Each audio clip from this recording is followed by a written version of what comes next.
Welcome to Shaker Heights. Episode 4, Chinese Whispers. 16-year-old Lisa Pruitt was stabbed to death behind a mansion in Shaker Heights, Ohio, on September 14, 1990. Her murder remains unsolved. This is the story of how the police detectives in a small town were led to believe the weird kid in school did it, based on nothing but testimony from a group of teens who were friends with Lisa's boyfriend, Dan Dreifert. What you will hear are actors reading from actual police interviews conducted during the course of their investigation. No words have been changed, and the interviews remain in chronological order so that you can see how the case against Kevin Young was constructed.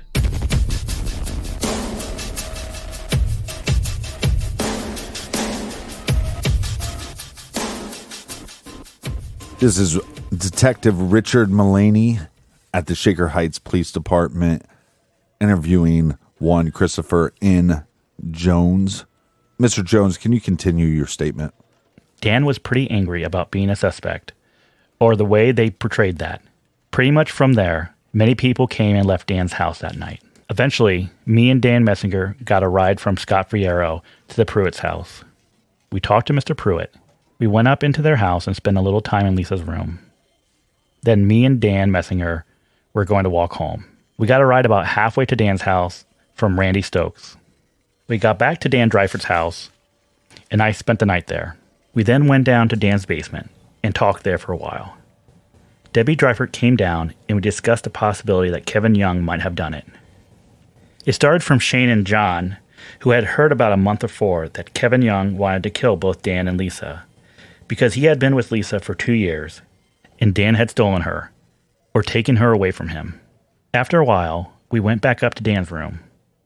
We just talked until pretty late and went to bed. Then the next morning, Saturday, September 15th, 1990, Dan had to go to the police station, and I got a ride home for Mrs. Dreifert. To the best of your knowledge, who knew that Lisa was planning to come to Dan's house on Thursday night? Dan Dreifert, myself, Tex, and Kim Cole may have, because she was over at Lisa's house that night. So they may have talked about it. How long have you known Dan Dreifert? I've been friends with him since winter of 1989. Could you briefly describe Dan Dreifert? He's had a rough family life. Because of that, he's been kind of extroverted in a sense. He's pretty much always joking around. He's truly social. If he feels something's different, he'll always put on a show of being in a good mood, talking and stuff. Under that, he's afraid to trust people. He's intelligent, and he has a sense of what he should do. Lisa was one of the only persons he really trusted. He hasn't had that many people that he can trust. He loved her very much. How long have you been friends with Lisa Pruitt? Pretty much the same as Dan. I had done some stuff with her before, but I became good friends with her that winter of 1989. How long have you known Tex? I don't really know him that well. Just pretty much know of him. And probably no more than 6 or 7 months. Could you briefly describe Tex? From what I know, he's not really concerned with school. More rebellious. He's not really violent. But he's got a lot of anger at things. Seems like a really nice guy as a person. How long have you known Kevin Young? I know him through Dan Dreifert. And probably about 6 or 7 months also. Could you briefly describe Kevin Young? Extremely touchy. Very powerful. A sense of that. A physical sense of strength. Very angry. He likes to joke around about things. But you never really know if he's serious or not. He's always on edge. Like wired. I really don't know him that well. Have you ever observed dramatic changes in Kevin Young's personality? I haven't. But I've heard about these changes taking place. He always seems like he's sort of about to burst out or go over the edge or something. He makes you feel uncomfortable to be around. Can you describe Kevin Young's relationship with girls? He takes things too seriously about them. If they'll do anything, like be nice to him or something, he'll take that as a fact that they like him more than they actually do. With the girls he's around, he's very possessive about them. He misconstrues and takes too personally what their actions towards him are. Andy Conrad and I were at a party, She was one of the girls I felt he was in love with because he knew her from band. I was kind of going out with her at the time.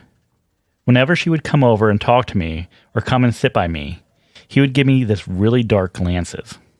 He was trying to get drunk, and he was acting really angry and hurt, kind of. He basically simmered down after I talked to him a little bit, and he said to him that she didn't want to be around a guy who gets violent when he drinks. He just made me feel really uncomfortable, basically. Can you think of any other example of Kevin Young's behavior with girls?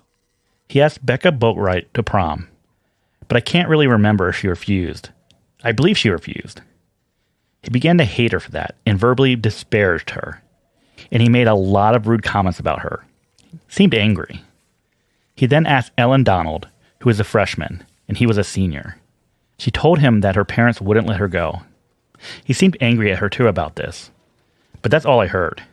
To the best of your knowledge, have any of your friends abused Robitussin cough syrup? Yes, several.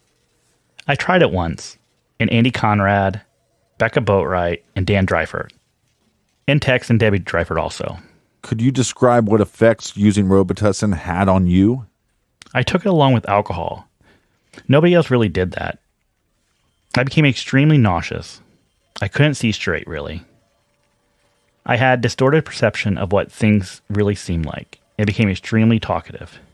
Kind of dizzy, giddy feeling, but really nauseous. That's the only time I ever tried it. How does a young man with no ties to the crime scene become the main suspect in a murder investigation? It happens one flimsy story at a time. Remember that game we used to play in school, Chinese Whispers, we called it? The telephone game. A rumor starts, and it's passed like a virus through words from one person to another until it changes into something new and altogether dangerous. Listen for it in this interview with Jennifer Margolis, a 16-year-old high school student who is about to point the finger at Kevin Young simply because she heard his name at the right time. When I first found out that Dan Dreifert had come back, I was in a youth ending hunger meeting after school. Judy Miller came into the room to tell me that Dan was back. She was very excited. Once I realized who she was talking about, I was also very excited. Shortly after she came in, Kim Rathbone came to the meeting, and she was very excited and emotional, which is how Kim gets. There was an element of surprise because we expected him to be in there longer, because he said he had fulfilled his requirements to be able to leave the program at the clinic.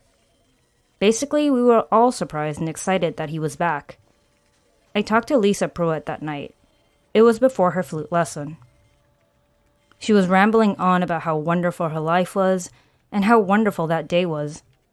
She was excited like the rest of us about Dan being back, and especially because he was special to her. She had been down about band camp and the beginning of the school year because she couldn't do anything for him, and she missed him a lot. And she kept saying that the only thing bad about the day was that she could not see him as much as she liked. She saw him momentarily after school, and I asked her if she could go over later that evening, and she said she had to go over to her flute lesson, and her mom was making a special dinner in honor of her getting her driver's license. She said her father and she might stop at Dan's house after her flute lesson, and her father only wanted to stop and say hi, so they could get home for her celebration. When we were talking about what a good day it had been, she was listing the things that had made it that day, primarily Dan being back, and she got her driver's license. I told her not to forget that I had given her a necklace that day that she had ordered from my grandmother's jewelry store. When we were discussing her going to Dan's house after her flute lesson, I mentioned, "Can't you see him later that night?" Because sometimes they met then, because with his family situation the way it was, they didn't get a chance to see each other often. She said, "Yeah, I was planning on it."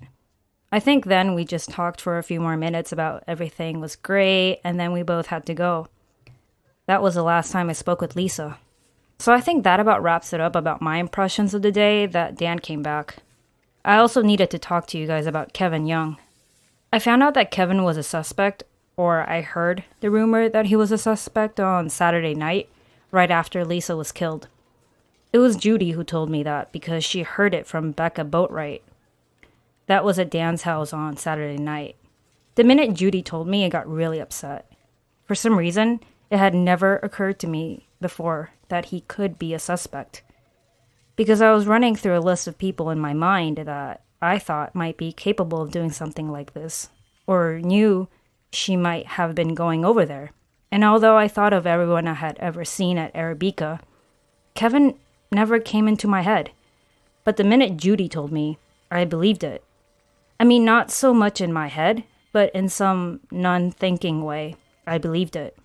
Because he was the only person that had ever entered my mind that I felt was capable of doing something like that. That really shook me up. So I started thinking about why I was so convinced that it was he. And the more I thought about it, I remembered about 3 or 4 conversations I had with him, plus the general knowledge that he was pretty disturbed. Rachel Lowenthal and Ted Folkman and Aaron Miller and I had gone to see Hunt for Red October at the Colony Theater. I know it was a bridge night for my parents. Afterwards, we went to Arabica, and Kevin was there, and Eric and Anthony Garvin, their brothers. Kevin started talking about gays and was making offensive comments, and I always felt bad for him, but I was never able to tolerate it when he talked like that. So Aaron and I got up and went downstairs. And when we came back upstairs, they were talking about Kevin's favorite topic of discussion, which was how all women hated him, and how he hated all women, and why he even tried to have relationships. This was how he had talked in the past, but there was a specific time that I was reminded of as I listened to him talk that night, which was another night when I was up at Arabica, and he was telling me, and I think Rachel, and I don't remember who, about a girl he had liked in middle school. I mean, one of those archetypical perfect people whose parents were going out of town, and she was inviting Kevin over to her house. He got the impression that there would be something of interest to him going on, or just interest that she wanted to spend time with him. He said when he got there, he was already a little bit drunk, and she and her boyfriend, and I think that some friends of hers were also there, I'm not sure about that, had laughed at him and kicked him out. They made him leave. He was upset about it, and he went from this one situation to condemning all women. He referred to women as sluts and bitches and whores. That was the way he talked. I remember feeling bad for him that he would feel that way. I think except for that incident, that's pretty much it.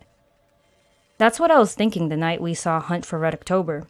And when I was listening to him, I remember he was talking about Dan and Lisa specifically.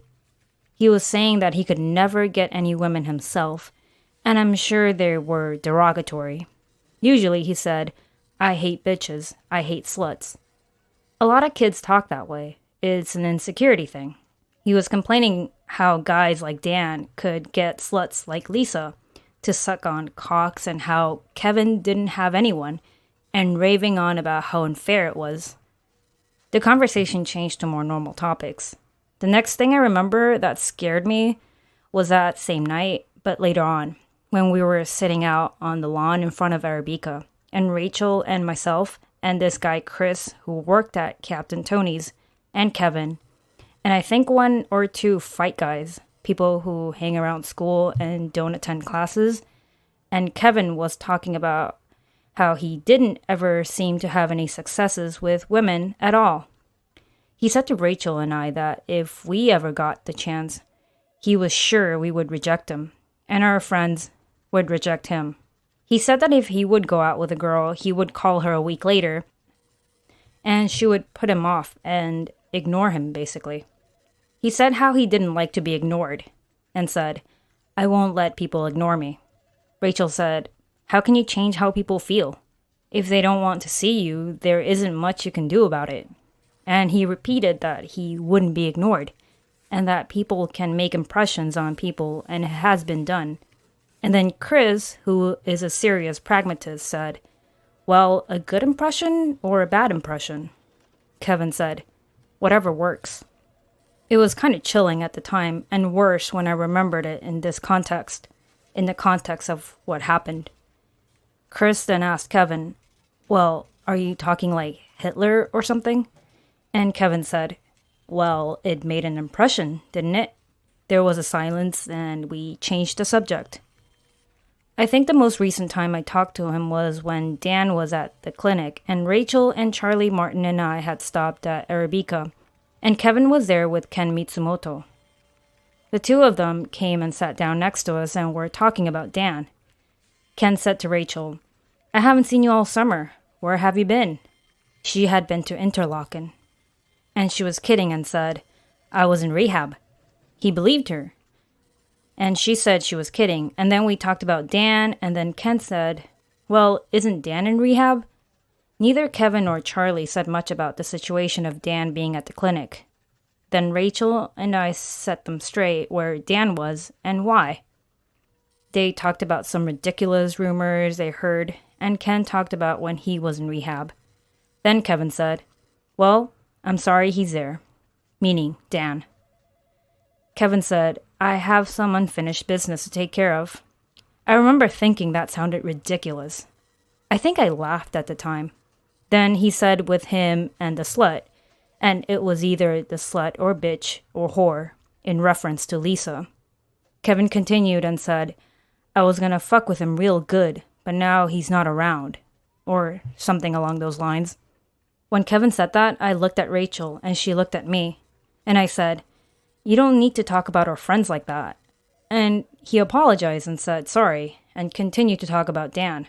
When Kevin said what I said before, then Rachel said it was nice to know your friends support you when you're in trouble, and she was trying to guilt trip him into shutting up. As far as I remember, that was all I wanted to talk to you guys about.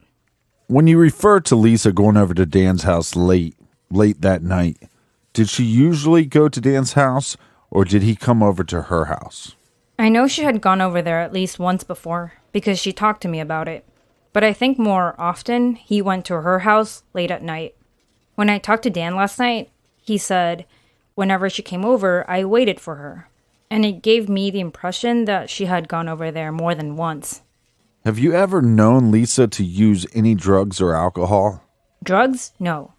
When we were in Germany, she got a little bit tipsy, and we all laughed about that because it was so uncharacteristic of her. Other than that, no. Is there anything else that you wish to add to your statement? No.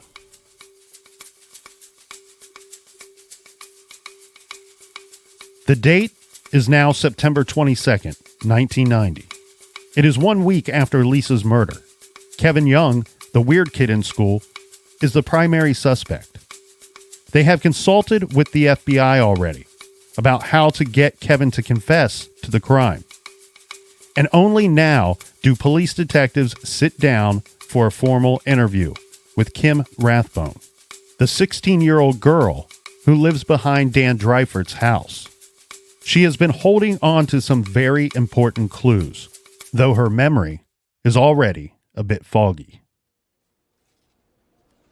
Are you a student? Yes. Where at? Shaker Heights High School. What grade are you in? 11th. Are you aware this statement is being recorded? Yeah. And is this being recorded with your permission? Yeah. And is your father aware that we are recording this statement at this time? Yeah. Kim, could you basically explain how you know Lisa Pruitt and also how you know Dan Dreifert, and go back and give me a little bit of background information on how you know these people? I met Lisa once in 5th grade, in the band, and we both played the flute together. And that's how I knew her, in 5th and 6th grade. 7th grade, I went to middle school with her, and we were all part of the same group. All kids that hung around together, in middle school and in high school. But I grew closer to her from 8th grade on, as friends, like closer friends. I know Dan Dreifert since 6th grade. He lives right behind me, so we've always been people who, if you can't find anything else to do, you just go over to their house. So I knew him better than I knew Lisa. He's one of my very best friends, and, I went out with him in 6th grade, which is nothing. It was like for a month or something. And we walked to school together and stuff like that. Is that all you want to know? Okay. What contact did you have with either Lisa Pruitt or Dan Dreifert on the date of Thursday, September 13th, 1990, to the best of your knowledge? Okay, well, first, I'll tell you about Dan first, because he's not... that was the first day that he came back from the hospital, and Lisa and I were sitting down together. I was helping her with chemistry, which is funny because she's the smart one. And we were sitting down, and he came around the corner, like he'd been there the entire time. So I saw him then, got hugs and everything, because I hadn't seen him for a while, except for like on weekends when we had to pass home. And then after school, I went over, and I was cutting his hair, because that was my special treat for seeing him at home, because he never let anybody cut his hair. I got to do that. And then my boyfriend asked to go to Danny's house, so he came and picked me up and said hi to Dan, and then we left. Not till I saw Dan, we were just talking. And Lisa I saw at school. I had lunch with her and band with her, and maybe now and then in the halls when everybody else saw her. Oh, and Shakerite with her. That was 10th period, and that's when we had both finished our articles, so that's why we were seen in the halls on our way home. We were anxious to get home. And then I saw her briefly after school, and then I went home. And then I went home and I saw Danny and cut his hair. That's all I'd seen. Except I had heard her scream that night, not knowing that it was her. But I didn't know that she was coming over either. There are screams all the time around Lee Road and South Woodland, and I was doing my history and I had put it off. And when I heard the scream, woke up and looked, and walked through the house, and it happened toward the back of the house. My little brother leaves his window open, and our rooms are connected. We're through a bathroom, and the bathroom doors were opened, and his window was open. And I hear her scream, and I went off, and I looked in my window to see if there were any bicycles or cars or anything, and there wasn't anybody. I thought it was weird, but I still didn't do anything about it, and I found out Friday at like 7 o'clock. 7 in the morning? Yeah, and we didn't even know it was Lisa. It was like tapes and dogs and everything. And we didn't even know it was Lisa and stuff, so my parents were all in front of the house. My grandmother lives with us, and my brother sleeps like a bump on a log, and he didn't notice anything, and I guess my grandmother's windows were shut. I don't know why she didn't hear. Do you remember about what time that was you heard those screams? Around like 12:30, just a little bit after 12:30.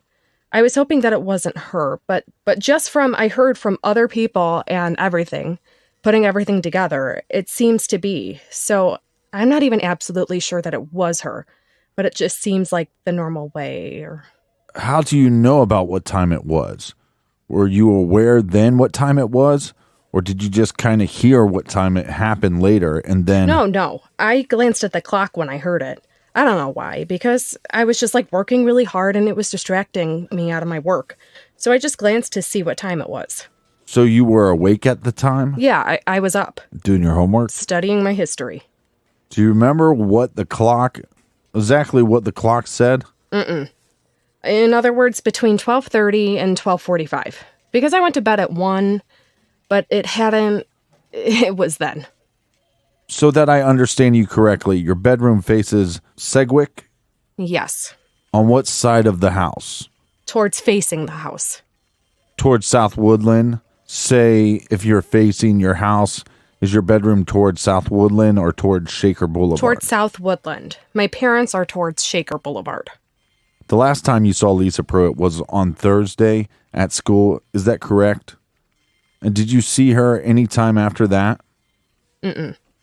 Did you hear or mention, or did she tell you what her plans were for the evening? No, I didn't even know that she had been over at Dan's house before. She had left the house for the night.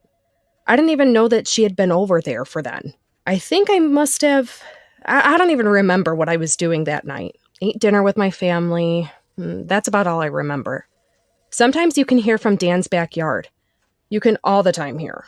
If our screen doors are open, you can hear what goes on in the houses themselves. So I guess I just really wasn't concentrating on what was going on over there. Describe for me, as best you can, what the screams sounded like. Like a scream? Like somebody was scared? It didn't exactly sound like a play scream. Like when you hear people are driving by and stuff. And that's why I got alarmed and I looked and stuff. But it still didn't actually occur to me that it might be somebody really getting hurt, because I don't know why. It was somebody being scared. Did it sound like a male or female? Oh, a female. Definitely? Yeah. Did you hear, was it a long scream or just like series of short screams? Was it like continuous? It was, it didn't last for hours, you know. It was a long one, and then there was a long one, and I don't know how you define which are short and which is long, but long. Did you hear the person that was screaming yell out any words or any names? Or was it just a scream? Just a scream. I didn't hear anything else. What time did you go over to the Dryford's house on that day? It had to be after 4, because it didn't last until then. It wouldn't have been much after... I remember why my friend came over. We were studying for the history test in the afternoon also. I just switched from a higher to a lower class, and she was making me take the test anyway. It must have been like 4:15 or 4:30 p.m., so about half an hour or 45 minutes or something. So you went over there between 4:15 and 4:30 p.m., and you were over there for about 45 minutes? Yeah, I guess so. Who else was at Dryford's at that time? Outside with us? No one. Just you and Dan? Yeah. Me and Dan and Babbitt. After my boyfriend had come, he came over and said hi. That's Brian Keating? Yeah, Brian Keating.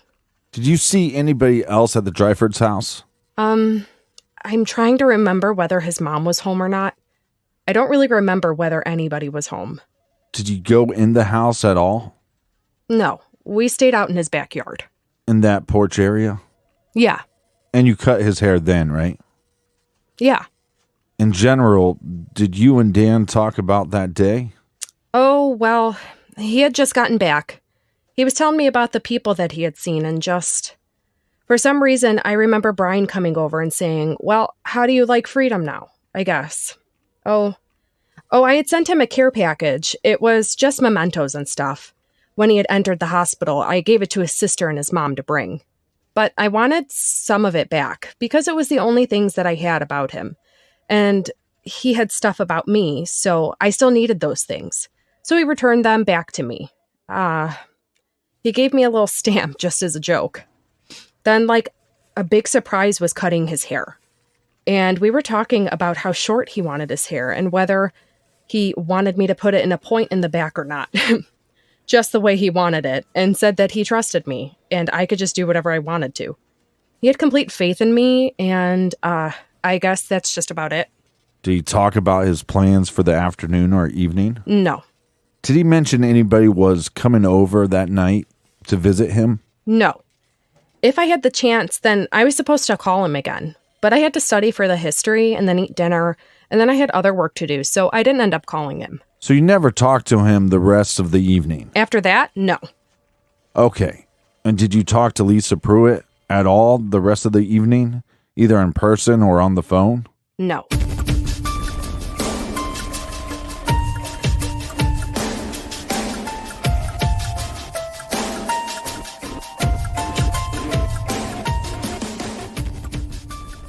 If you think about how much money you're paying in interest on your credit cards every month, you'll probably realize it's too much. But you can consolidate your credit cards into just one payment at a lower fixed rate and start saving money.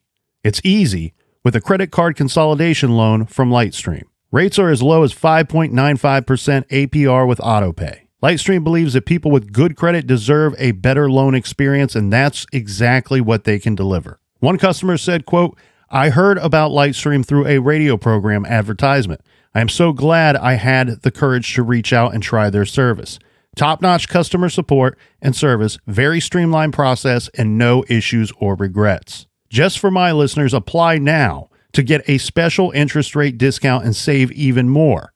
The only way to get this discount is to go to lightstream.com/TCG. That's LIGHTS. TREAM.com/TCG. Subject to credit approval, rate includes 0.5% auto pay discount. Terms and conditions apply, and offers are subject to change without notice. Visit lightstream.com/TCG for more information. If there is something interfering with your happiness or preventing you from achieving your goals, BetterHelp Online Counseling can help. BetterHelp offers licensed professional counselors who specialize in issues such as depression, anxiety, relationships, trauma, anger, family conflicts, LGBT matters, grief, self-esteem, and more. Connect with a professional counselor in a safe and private online environment and get help at your own time and at your own pace. Anything that you share is confidential, and it's so convenient. You can schedule secure video or phone sessions, as well as chat and text with your therapist. If for some reason you're not happy with your counselor, though, you can request a new one at any time for no additional charge. Best of all, it's a truly affordable option. Our listeners even get 10% off your first month with discount code GARAGE. So why not get started today? Go to betterhelp.com/garage, then simply fill out a questionnaire to help them assess your needs and get matched with a counselor you'll love. That's betterhelp.com/garage. Get mouthwatering seasonal recipes and pre-measured ingredients delivered right to your door with Hellofresh, America's #1 meal kit. They make cooking at home fun, easy, and affordable. Hellofresh cuts out stressful meal planning and prepping, so you can enjoy cooking and getting dinner on the table in just about 30 minutes or even 20 minutes with their quick recipe options. There's something for everyone, including low-calorie, vegetarian, and family-friendly recipes every week. They've got more 5-star recipes than any other meal kit, so you'll get something delicious and can finally break out of your dinner rut. HelloFresh is designed to fit your lifestyle. Easily change your delivery days or food preferences and skip a week whenever you need. HelloFresh can also help you eat more sustainably. In fact, HelloFresh's carbon footprint is 25% lower than store-bought grocery-made meals. I love HelloFresh. Mushu pork tacos may be my favorite meal of all time. I have actually cooked with HelloFresh 3 times this week already. I loved, Captain. I just recently made the Tuscan sausage and pepper spaghetti with tomatoes and Parmesan. That's fantastic. I absolutely loved it. And we said this is customizable. You can go in and you can pick your recipes. You can pick your meals that you want to receive. I chose this one because one of my favorite restaurants down the street makes this, and it's delicious. And I said, you know what? I'm taking on the challenge. I'm making it at home, and I knocked it out of the park with HelloFresh. You know what I like about that meal? The meat quality. Yeah. That sausage was amazing. Go to HelloFresh.com/garage10 and use code garage10 for 10 free meals, including free shipping.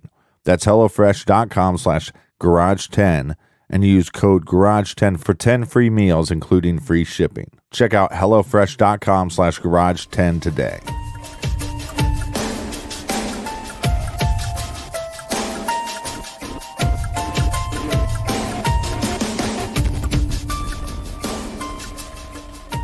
I'm going to ask you about some people that are friends of maybe you, friends of Lisa's, that are friends of Dan's, or maybe all mutual friends, and tell me what you know about them. Do you know a fella named Ken Workman? They call him Tex? Oh, yeah. Sorry about that. How do you know him? He's Debbie's boyfriend. Debbie who? Dryfort? He's Dan's sister's boyfriend, and I went to see Dan with him and her and Andy once when he was in the hospital. Andy who? Conrad. She's a girl. And Becca Boatwright, and he was really nice. He didn't look like the kind of guy that would be really nice to somebody, just being the first time that I had met him. And I just liked him a lot. He was a really nice person, and he seemed to care about Debbie a lot. Did you see him that evening? Tex? Yeah. No, I had just seen Dan. Do you know Chris Jones? Yes. Okay. How do you know him? From school. Yeah. I can't even remember how long I've known him. Probably just since 9th grade, but this year I have more classes with him and stuff. I have study hall with him and lunch and English. He's really nice. He's a sweetie. He has these odd necklaces that he wears and always lets me wear it if I like it.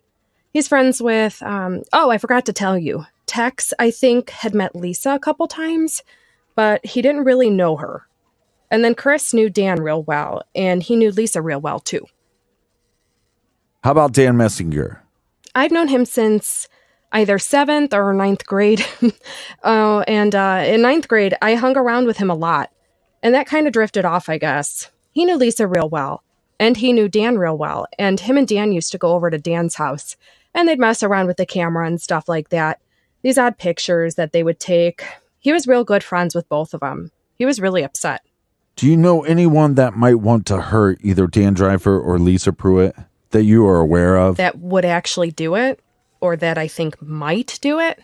That might? You know, saying somebody would actually do something is you don't know. We don't know. Yeah, I have a hard time believing that anybody's capable of it. But my guess is Kevin Young.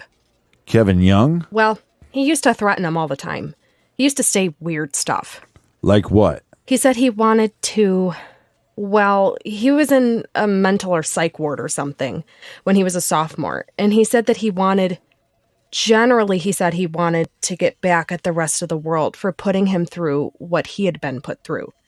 And he was going to do something to make everybody remember him. And he said that he was going to get Lisa. He said that how come Dan could get any good girl he wants? Getting something girl that he wants to... and to suck his dick, but he can't get anybody. Stuff like that. He's scary. But you never think that anybody's actually going to do something, even though they talk. Have you ever heard of any of these threats from Kevin Young directly, or do you just hear about them? To me? Not to you, but did he ever make threats against Dan or Lisa in your presence? Well, I sat next to him in biology because he couldn't finish it. His sophomore year when he was in the institution, whatever it's called. He must have said something like that every now and then, not really often. But do you remember any instance that he actually made threats in your presence? I don't remember a day. It was in biology he did that one. But you heard it, and you were present. Do you remember what it was exactly, or as close to it exact as you can remember? He was saying well, it was nearing senior project. Do you know what that is? No. Explain it. That's in the high school when seniors... I think it must be in May or something, when seniors don't have to take their last set of finals because they do like a project or a working project or something. Okay, I know what you mean. And they don't have to take the set of finals. And he was just, it was nearing then because he was only in their second semester with me. And he said he was just so happy to be out of there and he just wanted to hurry up and get out. And he was going to make everybody remember him. That's the one when he was angry at the world for putting him through this. But what I was talking about specifically, did he threaten Dan Dryford or Lisa Pruitt directly in your presence? No, just the world. Just the world. And this was in his senior year? Yeah. That he was going to make everyone remember him? What did that mean to you, in your mind? Well, it was kind of freaky to have something like that said to you, but I guess I'm kind of weird because I just put those kinds of things out of my mind. Kevin's weird. I'll stay away from him and that's it, and I won't have to worry then. Brian Keating sat next to him in band all the time, in like concert band, and he said that he used to hear Kevin talking all the time, but he never thought anything of it, and that he'd actually act on it. Did you go on any of these band trips, like to Germany? Like to Germany? Yeah. Was Kevin Young there? Yeah. Did anything happen on that trip out of the ordinary? Significant? That's when Dan and Lisa were really kind of started, like going out, I guess. Was there any difficulty on the trip with any member of the band? Did anyone get in trouble? You mean with any relation to this? Or did anybody get in trouble in general? No, not anybody. Anybody that's connected with this group of friends that we have discussed. No, I don't think so. I remember this one girl, but she's in the band. And so she had some kind of relation to Lisa, but I don't really know her. Did you see Kevin Young at all the day of Thursday, September 13th, 1990? I haven't seen him for a long time. I haven't seen him since school, I guess. Now I'm going to ask you a question. And the answer, I don't care about who's involved in what, but did you ever hear anything about any kind of parties at Dryford's involving Robitussin, drinking Robitussin to get high? Do you mean, did I ever hear of a party that we did that? Or did I ever hear about them doing that, period? Did you ever hear about them doing that, period? Yeah. Okay. What do you know about that? I know it doesn't show up on your drug test. It always comes up negative, and you can just tell them that you had a bad cold. You want me to tell you who did it, or how they did it, or... Yes. Both? Yes. I don't really know how they did it. I could never figure it out, really. I guess they drank a lot of it. Maybe they like the taste. Were you ever present when anybody ever did this? I saw the bottles, but I was never present when they ever did it. Okay. So how did you know, just by seeing the bottles, that somebody didn't just have a bad cold? Oh, no. Dan had told me about it.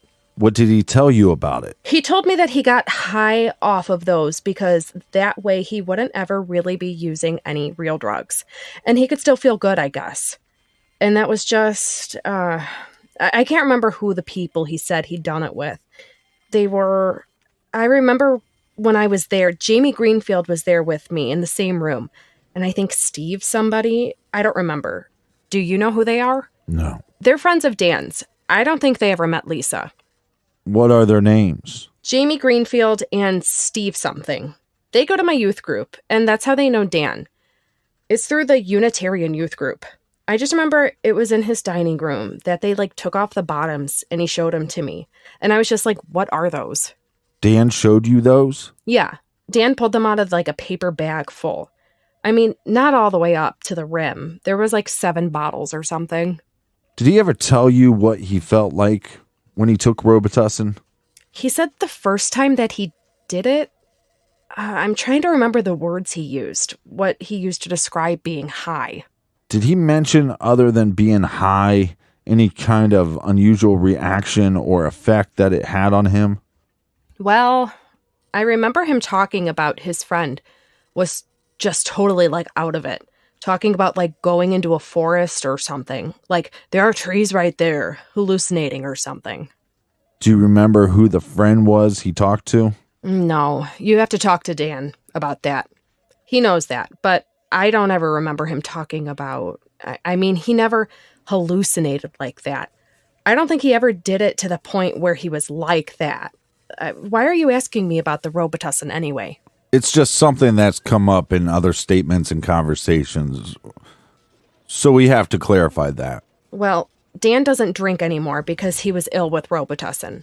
I don't even know how he heard of it. I don't know how he did it either. That's why I ask if you might have known anything about it. All right, I'm going to turn the tape over to the other side now. To your knowledge, would Dan Dryford have invited Kevin Young over to his house for any reason? Lately? Yeah, lately. I don't think so. Because he and... am I allowed to swear on this? Sure. He had called Kevin an asshole, which he is. I mean, he's a jerk, really. So, I remember him talking before, at the end of 10th grade. Who talked to him before? Dan. He just said that... that's when Bill DeMarco was there. And the 3 of us were sitting down, and he said that, you don't know who that is either. Bill DeMarco? No. He's home this weekend from Bowling Green. He just graduated last year. And I said, damn, I heard you'd been hanging out with Kevin. Why? And he said that he had done 1 or 2 things with Kevin and decided that he was kind of a jerk and just Kevin kept hanging around. Kevin was kind of being pushy, but Dan didn't want him around. I remember that. I hadn't even thought about Kevin since back in the 10th grade. When was the last time you saw Kevin Young that you can recall? That I think I recall ever talking to him or just saw him. Last time you saw him? In the 10th grade. You haven't seen him since then? I didn't know if he went to college early or I didn't really care. So that would have been in the spring or early summer of 1990, this year, right? Yes. What do you know of Kevin Young's feelings towards Lisa Pruitt? If he had any feelings towards her? You mean out of his mouth? I don't really know. but recalling from other people's mouths and just everything that I've heard. You mean since Lisa's death or before? Then and before, but mostly since Lisa's death. It seemed like he might have been jealous of Lisa spending time with Dan. Not like him being jealous of Dan because he has Lisa. It seemed like it was the other way around, just from what I've heard. It sounded kind of weird. Okay, so this is what you've heard from other people. Yeah. Who has been talking to you about it? Jennifer Margolis. I've seen her around lately. Lisa and me and her had diet jokes going on. Which was? We had a Scrivana sisters, and I had just gotten grounded a lot in 9th grade. That's when it started, and we just thought about a lot of weird names. Jennifer was Svetlana, Lisa was Chicana, and I was Anono. And we were the Turkovana sisters. What sisters? Turkovana! It's just a name we made up, and I guess we had taped a whole bunch of commercials and put them all together. And it was something like O. Henry bars and Sprite and something. And then it was just like a simple thing, just to make us laugh. Because we had sat next to each other like in a row in band. And once I was grounded, they brought me a package of the pop and the 10 of those O. Henry bar thingies and gave them to me in a care package to make me feel better because I was grounded. Have you ever heard or do you know of Lisa Pruitt sneaking out of her house and going to Dan's house prior to the incident? Or Dan sneaking out of his house and going to Lisa's? Have you ever heard of that? Have I heard it from them? Yes. From Dan or Lisa? No. Have you heard of it from anyone else before the incident? Yeah, but it wasn't even a big deal. It should have been, but it wasn't. What did you hear? That Dan used to go all the time, like to Lisa's house. I don't think that I had ever heard of Lisa going to Dan's house, but he used to go to her house and they'd sit down in his basement and bring his guitar and they'd play and sing songs, but that's all I heard. I just kind of disregarded it. You never heard of Lisa coming to his house? No. And he never talked about it to you? Not really. Well, he was gone for a month. I had been working. I had driver's ed in the morning on weekdays, and I worked in the afternoon, so there wasn't really a lot of time for me to see him in the beginning of summer. And then I had called him to see if he wanted to go out to a movie with me or something, and that's when I found out he was in the institution. So then every chance I got, I talked to Debbie and his mom to see how he was doing, things like that. What were you aware of, if anything? Or did Dan mention anything to you about the relationship between Mr. and Mrs. Dryford and Dan? How did they get along? Well, Dan and his father have always had this thing going. I mean, it's a lot. It's a lot less worse now. I mean, I haven't... because I told you, when the screen doors are open, you can hear everything. You could hear Dan's father screaming at him for whatever reason. Just clean your room and shave and why don't you help me with this and stuff like that. I always heard stories about what had happened when they were younger. Like what? Like what? Well, they're kind of far-fetched. I never knew whether to believe them or not. But I had heard that his father had gone violent with Dan and Deborah, and I think his mom. I'm not sure. And that's why Dan's started lifting weights in like the 6th grade. He wanted to stand up to his father, and I had heard it once. And this sounds really far-fetched, but I remember it, and I don't remember whether I heard it from Debbie or Dan. But when Dan was little, he had to use the bathroom, and his father said, no, hold it as long as you could. And then he couldn't hold it any longer. So he ended up wetting his pants, and his father got mad because he wet his pants, and pushed his head into the toilet or something. It sounded very far-fetched, and I had always known Mr. Dreyford, as long as I've known Dan. And I've always known him to yell, but I had known him to use violence. Is there anything that you know or anything that you feel that could perhaps help us in any way in this investigation? You mean, is there anything other that I could tell you? Some tip or something? Anything that you've heard or anything that you might have thought about telling the police or thought about calling us and letting us know? Something that you heard, something that you feel that maybe no one else has thought about, like maybe a threat or maybe some reason that somebody would want to kill Lisa Pruitt? All I know is what I've heard, some of the rumors about who has texts and stuff like that. And I really don't believe that Dan or Stan or Tex, either or any of the three of them, are actually capable of. They wouldn't have done it because, first of all, they wouldn't have done it to Dan. Stan or Tex wouldn't have done it to Dan. Tex wouldn't have done that to Debbie, and they had no reason in the world to hurt Lisa anyways. They barely knew her. I really strongly don't believe that they did it. That's just all that I've really thought about, to tell you.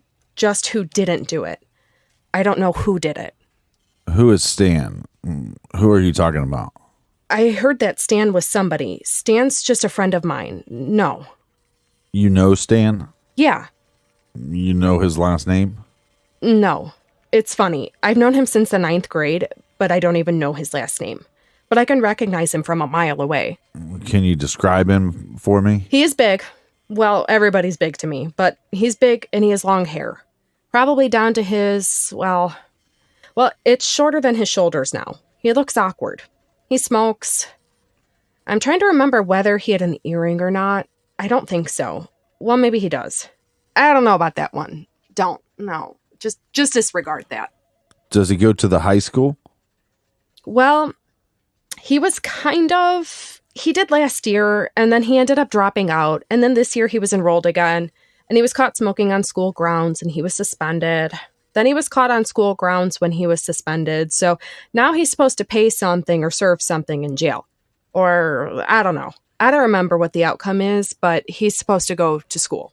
The night that you heard the screams, well, it was actually the morning of September 14th, 1990.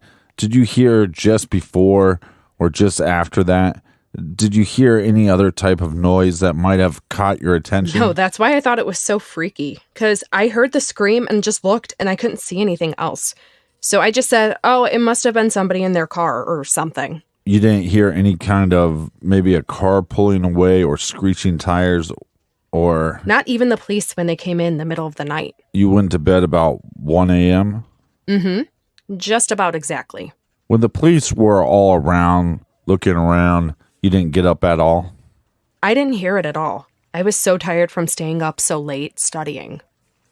And the screams that you said you heard seemed to be coming from behind your house? Yeah, because my windows in my room are closed, and so was I have 2 closets, and the door to the hall, 2 windows, and the door to the bathroom.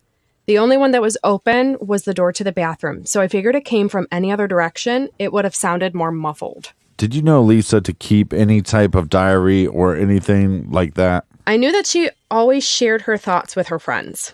I knew that she had little poems and stuff that she liked, that she would share. Not worth sharing it with some of them. Worth sharing it with certain people, though. Who else besides yourself would you consider to be her best friends?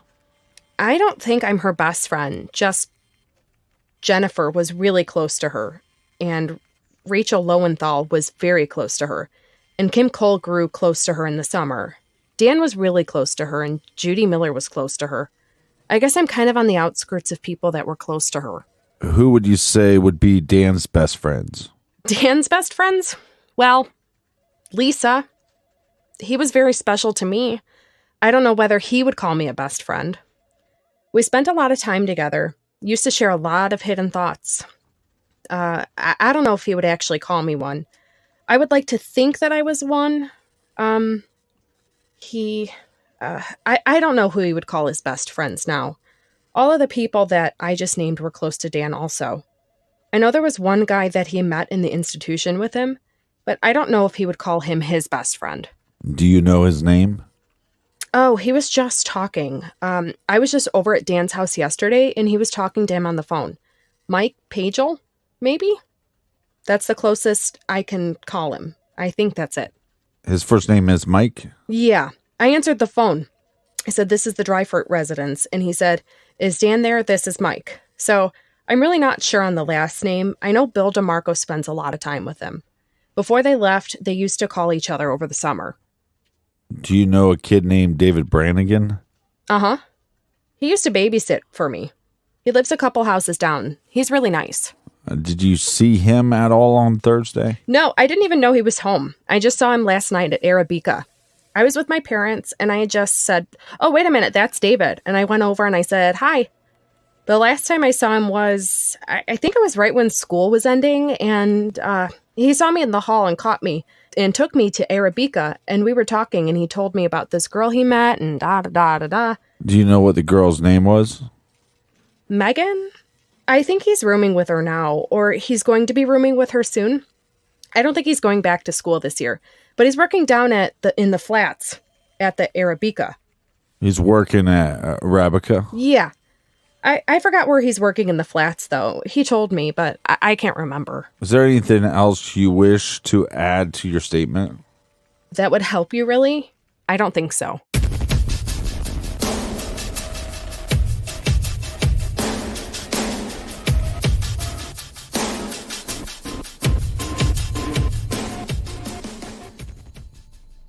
And here we come to the moment the detectives make their move.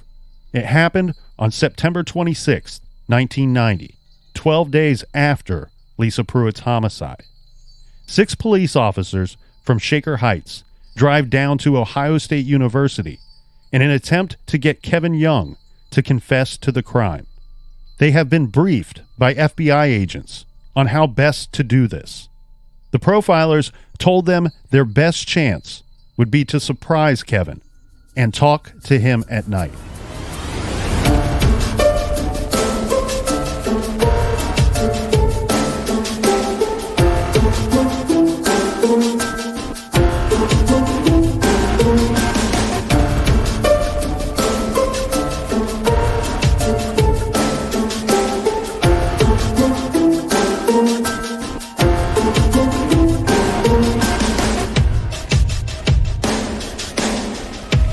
This episode is sponsored by BetterHelp. Whatever struggles you are facing, from depression and anxiety to trauma and grief, BetterHelp can connect you with a professional counselor in a safe and private online environment.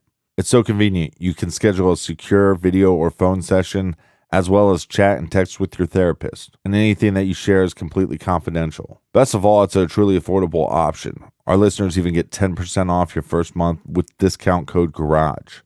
So why not get started? Simply go to betterhelp.com/garage and fill out a questionnaire to get matched with a counselor you'll love today. That's betterhelp.com/garage. Shaker Heights is directed and produced by True Crime Garage, co-produced by The Philosophy of Crime, and narration written by James Renner. Stay tuned for episode 5.